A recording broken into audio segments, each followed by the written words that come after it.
Buongiorno a tutti e bentrovati alla cucina del cuore. Oggi abbiamo fatto le impanate, non so se le conoscete, ma mia mamma sempre da piccola le faceva sempre, sono le preferite delle mie sorelle, mie, di tutti un po'. Prima non le mangiavo, me le facevo fare solo con le patate, adesso metto pure la verdura e sono fatte con una verdura che è una verdura selvatica che va a raccogliere mio padre. Mia mamma me l'ha preparata, me l'ha congelata e me l'ha portata, la prima spollentata e poi me l'ha congelata e me l'ha mandata e si chiama questa verdura Agei a casa mia a Raddusa. Invece dove andavo a scuola a Piazza Armerina, la mia migliore amica Daphne li chiama Agiri. Sono della famiglia della bietola. Ma vi dico subito come ho realizzato questa impanate. Iniziate facendo sciogliere in 100 ml di acqua 10 g di lievito di birra e inserite anche un cucchiaio di miele di acacia e mescolate il tutto fino a farlo sciogliere. Poi nella ciotola della vostra planetaria mettete 500 g di farina di semola di grano duro rimacinata e aggiungete anche 500 g di farina 00 e mescolate il tutto. Unite alle farine 100 g di burro a temperatura ambiente, in originalità si faceva con lo strutto ma noi lo facciamo con il burro, e iniziamo a fare amalgamare tutto il burro alle farine. Una volta che il burro si è bene amalgamato con le polveri, quindi con le farine, andiamo ad aggiungere il lievito che abbiamo sciolto in 100 ml di acqua.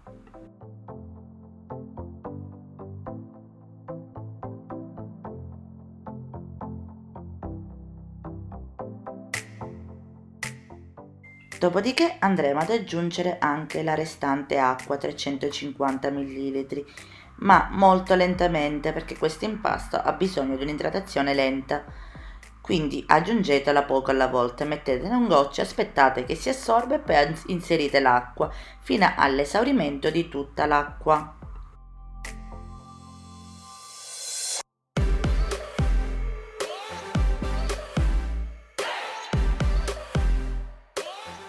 Dopo che avete inserito l'ultimo goccio di acqua, inserite anche 20 g di sale e continuate a fare ad impastare fino a che risulti un impasto liscio e omogeneo. Il nostro impasto è pronto, deve essere mollo ma non appiccicoso e lo trasferiamo sulla nostra spianatoia.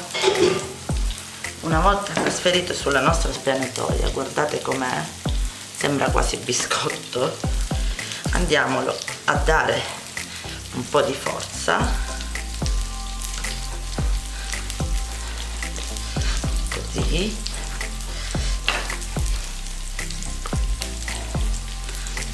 Per chi deve impastare al mano per fare il glutine, fare formare il glutine, dovete andare a fare questo lavoro di andare ad allungare l'impasto in questo modo, poi la girate e lo date sempre più forza, così in questo modo andate a fare formare la maglia glutinica. Vedete come si presenta, che bello, così appena lo schiaccio torna piano piano.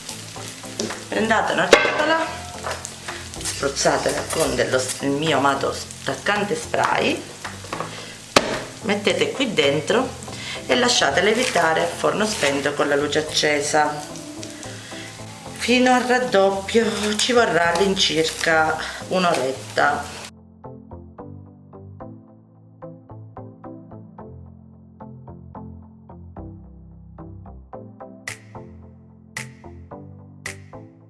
E nel frattempo che il nostro impasto lieviti, andiamoci a preparare il ripieno. Io ho pelato 1 chilo di patate a pasta dura e le vado a tagliare con l'aiuto del mio macchinario, che se volete vi metto il link giù nell'info box di questo affettatutto. Le vado a tagliare a rondelle molto sottili. Adesso vi faccio vedere su per giù la grandezza, lo spessore, che sono comunque 2-3 mm.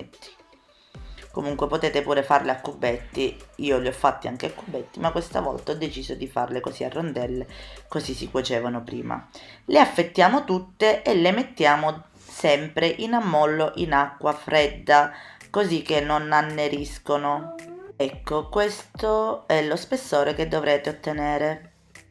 Una volta affettate tutte le patate, guardate l'acqua, è molto opaca perché le patate contengono tanto amido. Cosa dobbiamo andare a fare?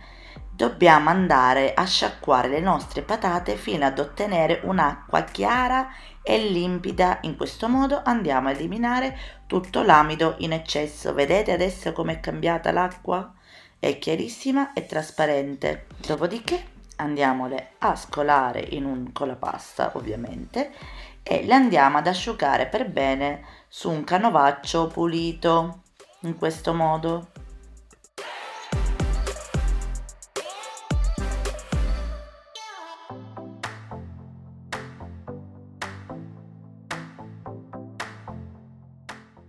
E siamo pronti per andare a friggere le nostre patate, quindi inseriamo un po', 2 cucchiai di olio d'oliva, anche 3, e su 1 chilo di patate ci sta, in una padella antiaderente, facciamo riscaldare l'olio, dopodiché andremo ad inserire le nostre patate, che come vedete sono ben asciutte.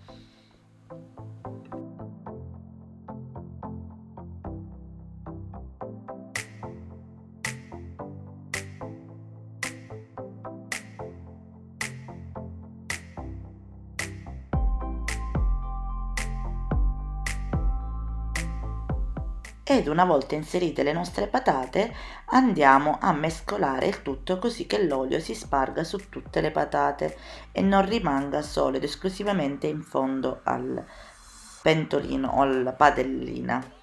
Ecco, mescoliamo tutto e poi aromatizzate a piacere. Io ho messo un cucchiaino di rosmarino che io ho macinato precedentemente, vado ad aggiungere anche un cucchiaino di timo, del pepe nero o pepe bianco come preferite voi, poi metterò anche un cucchiaio di paprika dolce e il sale lo metterò solo alla fine perché come sapete il sale rilascia liquidi che io non voglio nelle mie patate, quindi lo aggiungerò solo a fine cottura. Mescoliamo le nostre patate e lasciamo cuocere ad una fiamma medio-alta fino a che non saranno quasi del tutto cotte. Diciamo che dovete scenderle un po' al dente perché poi andranno in cottura in forno. Mescolate di tanto in tanto e lasciate cuocere, ci vorranno all'incirca 30-35 minuti. 5 minuti prima della fine della cottura andiamo ad aggiungere il sale e mescoliamo. Sono cotte ma non cottissime perché poi andranno di nuovo in cottura. Una volta pronte le nostre patate li trasferiamo in una ciotola. Io faccio questo perché c'è il piano induzione e non brucia, ma voi non lo fate,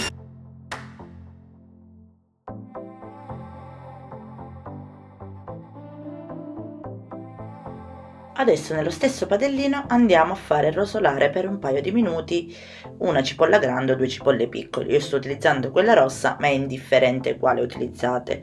Dopodiché l'andate a mettere insieme alle patate. Andiamo a prendere la nostra verdura. Questi sono gli agei alla siciliana che sono di campagna, me li ha portati mia mamma che ha sbollentato e poi congelato. Io adesso li ho presi, li ho fatti scongelare e li vado a mettere qua dentro in modo da fargli perdere i liquidi in eccesso. 400 grammi. Se non trovate questi giri o bietole, mettete gli spinaci. Andate a mettere anche uno spicchio d'aglio in camicia, l'olio già c'è precedentemente della cipolla e lasciate cuocere.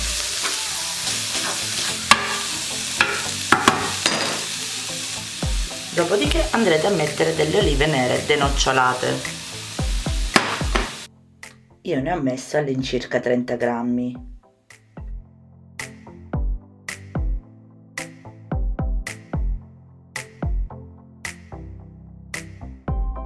Aggiustate di sale Pure questo.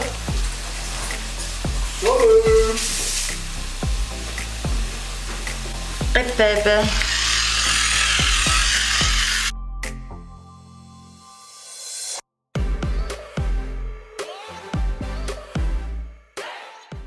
E adesso andatevi a prendere 400 grammi di salsiccia, questa è quella che ho fatto io a casa, dove vi lascerò il link sotto nell'info box e anche qui nella i delle informazioni qui sopra, e andate a tagliarla per lungo così da poter eliminare facilmente il budello, e la inserite a pezzettini dentro il vostro composto di giri, perché questa verdura in italiano si chiama giri, comunque della famiglia della bietola, come vi ho detto prima.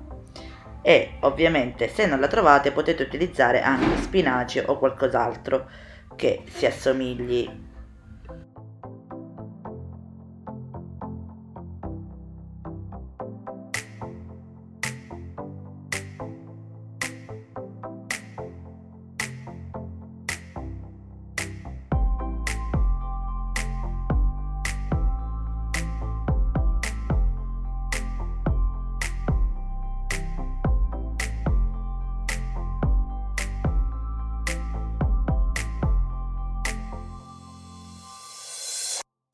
Una volta che la vostra salsiccia ha rosolato un paio di minuti, non troppo perché poi andrà in cottura in forno, come vi ho detto prima, andiamo a inserire anche le patate che avevamo fritto precedentemente o cotto precedentemente, e andiamo a mescolare il tutto, e il nostro ripieno di salsiccia, giri, patate e olive è pronto.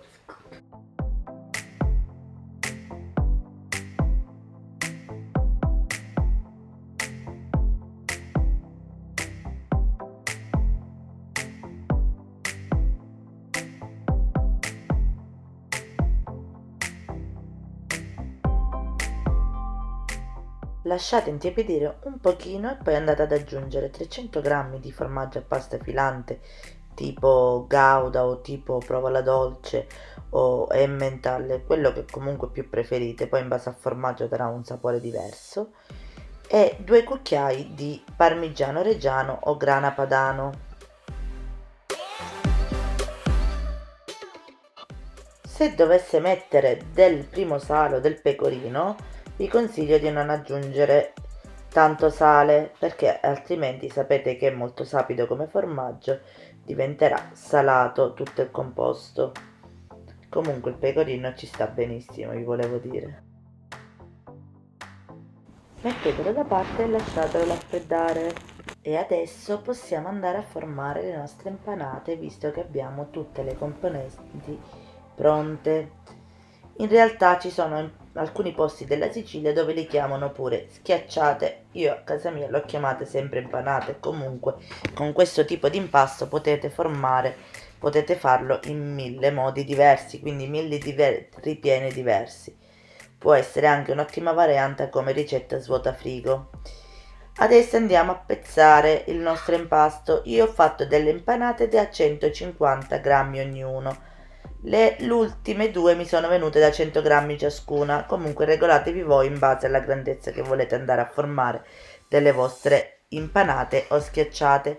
O potete anche decidere di farne una grande, quindi stendere metà dell'impasto su una placca da forno, mettere il ripieno dentro e richiuderlo con l'altra metà di impasto, e poi andarla a tagliare a fette per servirla. Sì. Se volete fare in modo veloce. Formate delle palline e coprite con un canovaccio o con della carta, guardate com'è bello l'impasto. Coprite per non fare seccare la superficie ovviamente, ma è un'operazione che si verificherà in pochissimo tempo. Quindi andate a prendere la prima pallina, la schiacciate un po' sul tavolo e andate a stenderla un po' con il matterello, in modo da formare un disco di pasta. Appiattite un po' di più i bordi, perché poi dobbiamo mettere uno sopra l'altro e quindi sennò verrà troppo spesso l'impasto, e con l'aiuto di 2 cucchiai andiamo ad inserire il nostro ripieno dentro alla nostra impanata o schiacciata, chiamatela come volete, ma vi assicuro che Il risultato è eccezionale. Non siate avari con il ripieno perché lo dobbiamo trovare dentro.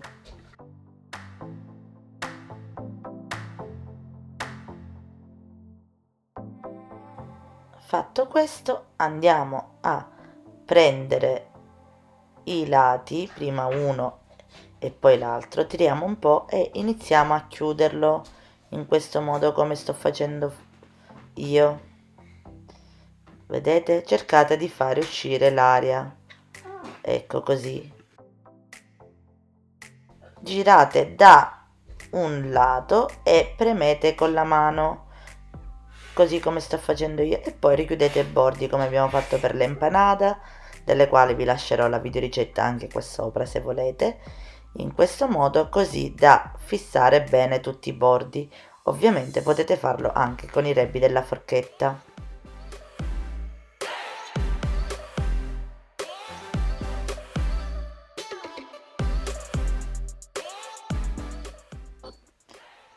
Adesso proseguirò così con tutte e ci vediamo dopo.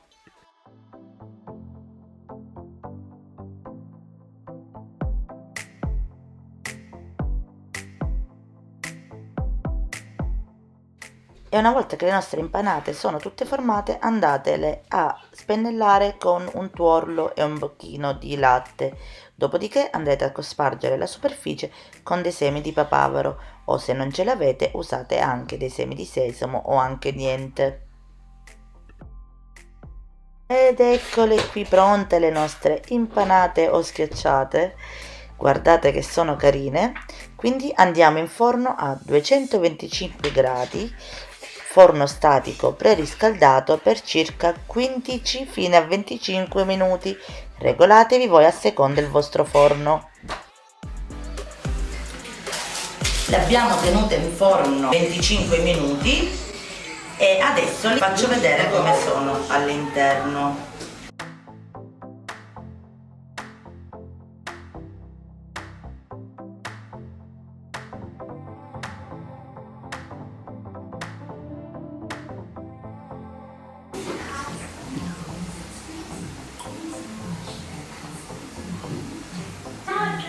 Ragazzi, è buonissima.